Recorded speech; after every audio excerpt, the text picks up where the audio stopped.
जाकर पूछने लगा, क्या आपकी दुकान में ईश्वर मिलेंगे? दुकानदार ने यह बात सुनकर सिक्का नीचे फेंक दिया और बच्चे को निकाल दिया। बच्चा पास की दुकान में जाकर 1 रुपए का सिक्का लेकर चुपचाप खड़ा रहा। ए लड़के, 1 रुपए में तुम क्या चाहते हो?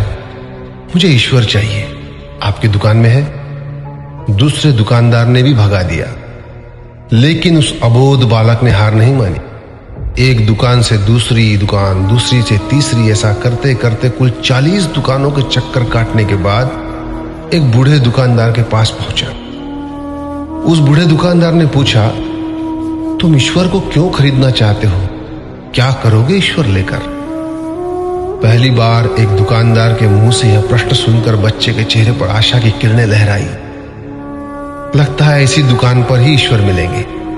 बच्चे ने बड़े उत्साह से उत्तर दिया, इस दुनिया में माँ के अलावा मेरा और कोई नहीं है। मेरी माँ दिन भर काम करके मेरे लिए खाना लाती है। मेरी माँ अब अस्पताल में है। अगर मेरी माँ मर गई तो मुझे कौन खिलाएगा? डॉक्टर ने कहा है कि अब सिर्फ ईश्वर ही तुम्हारी माँ को बचा सकते हैं। क्या आपकी दुकान में ईश्वर मिलेंगे? हाँ मिलेंगे।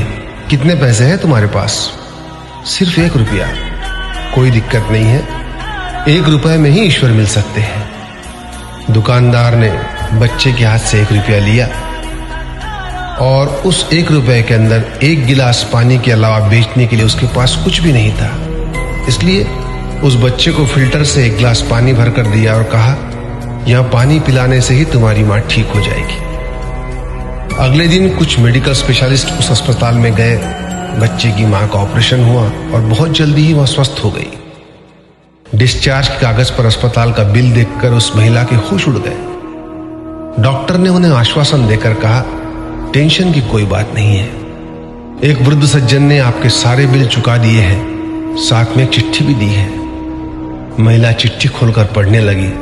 उसमें लिखा था, मुझे धन्यवाद देने की कोई आवश्यकता नहीं है।